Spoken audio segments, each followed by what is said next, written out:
Queríamos comentar la presentación del informe presidencial, ese informe que tenía que ser presentado aquí a nuestra Asamblea Legislativa, pero desgraciadamente no hubo informe.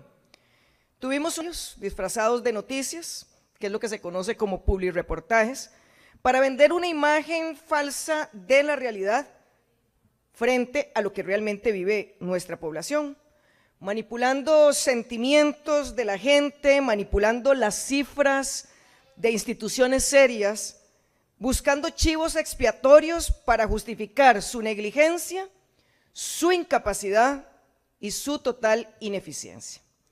Así que tuvimos que buscar los supuestos datos de obras que están en su informe digital y vamos a comentar algunos de ellos, considerando el tiempo que tenemos. Sobre crisis de la Caja, no hay nada en su informe que explique el por qué y qué efectos tuvo el cierre parcial del portafolio de inversiones de la Caja, ni sobre las mentiras del quiebre de la Caja, ni sobre la eliminación del reglamento de compras a terceros, ni sobre las sesiones espurias de su junta directiva y que ahora sesionan sin apoyo técnico. Nada justifica qué es lo que buscaba este gobierno al actuar de esa manera en la Caja. Sobre listas de espera, pues ya lo sabemos, nunca habían sido tan largas como lo son ahora. Casi 6,000 personas fallecen esperando cirugías, eso sin agregar las personas que fallecen sin diagnóstico porque ni siquiera han podido acceder a la primera cita con un especialista o los que mueren esperando exámenes de laboratorio. Se ha seguido promoviendo la salida masiva de sus profesionales más calificados, lo mismo que sucede en el INSS, lo mismo que sucede en Recope, lo mismo que sucede en el ICE. Se han dedicado a defender los corruptos que querían hacer negocios con la plata de la Caja. Ahora señalan como un logro, pero no de este gobierno, pero eso se les olvidó señalarlo, un logro la construcción del hospital de Punta Arenas, pero su ministro de Hacienda dice que la población no merece una obra de ese calibre. Y a propósito del desprecio que sienten por las zonas rurales, ahora también en los hospitales rurales están limitando la cantidad de guardias que se asignan a los médicos generales, ya ni siquiera a los especialistas, a los médicos generales para que hagan guardias porque algunos tienen demasiada experiencia y eso les sale caro a la Caja. Por supuesto, quitar a las personas de más experiencia les sale caro a la salud del pueblo costarricense y más en las zonas rurales. Sobre la crisis de la educación, imaginen ustedes, costarricenses, que entre sus logros colocan que construyeron 7 centros educativos.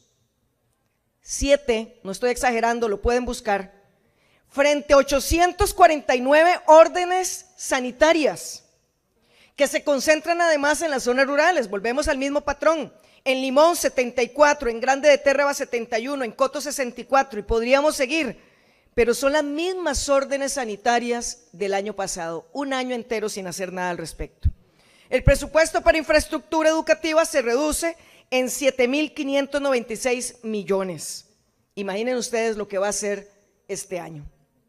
Desmantelamiento del INAH a la orden del día. El presupuesto del INAH dedicado a los negocios privados para hacer ricos a unos cuantos sin que el INAH pueda hablar o mostrar la idoneidad docente ni certificar los programas. Además, tenemos una nota del ministro de Hacienda que le indica al ministro de Educación que no va a haber dinero para pagar salarios a partir de la mitad del año.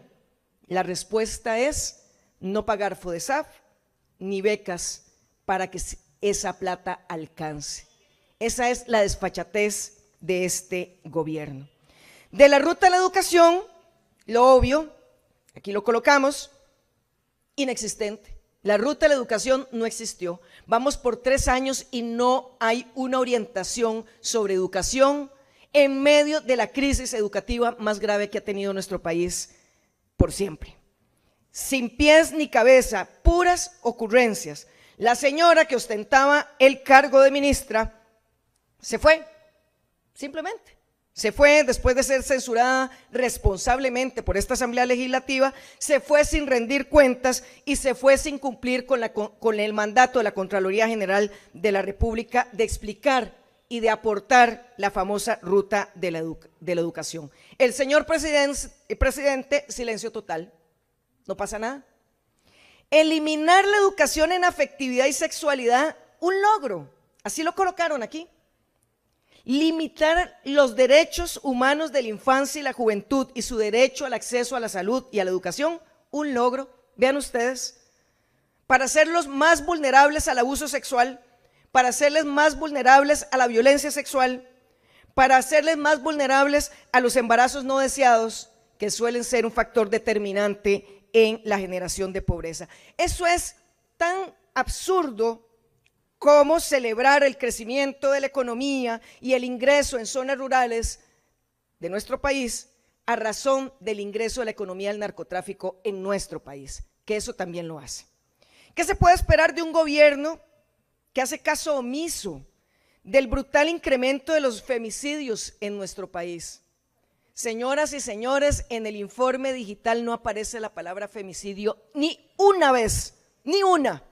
Como si las mujeres que murieran en este país torturadas por el solo hecho de ser mujeres no hubiesen existido nunca. ¿Cuántos minutos de silencio ha hecho esta Asamblea Legislativa cada vez que podemos conmovernos y que la agenda nos permite hacer un minuto de silencio? No, este señor ni siquiera se acuerda que eso sucede. Pero bueno, consecuente con eso, obviamente, tampoco señala nada sobre la distracción de recursos del INAMU a las ineficientes ocurrencias de la ministra de turno. Yo creo que podemos, eso sí, conceder algunas cosas en las que dijo verdad el señor presidente. Dijo que vino como el primer día, eso sí se lo creo, vino como el primer día, sin resultados. Dice que no le rinde pleitesía a las élites de siempre, en eso no estoy tan segura, pero sí sé que le rinde pleitesía a las nuevas élites, a las que le financian la campaña y principalmente a las transnacionales. Porque esto, señoras y señores, insisto, no ha sido un cambio hacia lo popular, es un pleito de élites. Eso es lo que él demuestra. Mejoran las cifras macroeconómicas y baja la deuda pública, sí, pero a costa de limitar la ejecución de los programas sociales y de no pagarle a la caja. Puro maquillaje de cifras que pagan con sus vidas las y los costarricenses. La realidad es que el señor dice que no puede cumplir promesas por culpa de los demás, realmente parece que nunca asumió que tenía que gobernar en serio, y en su programa de gobierno podemos encontrar una vasta cantidad de ejemplos dentro de lo miserablemente pequeño que era su programa de gobierno, pero ejemplos donde muestra que lo único que hizo en campaña fue mentirle al pueblo de Costa Rica. No, señor presidente, usted no es el cambio, ni por asomo. Ni siquiera podríamos decir que es más de lo mismo. Es lo peor de lo mismo. Se ha dedicado a traer como un imán de mediocres y de sinvergüenzas lo peor para su gobierno y le ha dejado los peores resultados que ha vivido Costa Rica en muchísimo tiempo. Pero yo debo decir que la pesadilla de su gobierno terminará. Debo decir que la larga noche neoliberal, cargada de miedo y de odio, también terminará. Y no terminará para volver al pasado, también lo quiero advertir, para que no hagan cálculos alegres. Va a terminar para caminar hacia la esperanza, va a terminar para caminar realmente hacia una sociedad justa, hacia una sociedad que deje de regirse por el odio, que deje de regirse por el individualismo, que quiera realmente abrazar la vida, y cambiará porque las y los costarricenses merecen mucho más que publirreportajes, merecen un gobierno que se tome sus vidas en serio y con seguridad vamos a construir ese futuro junto a ese pueblo. Muchas gracias, señora presidenta.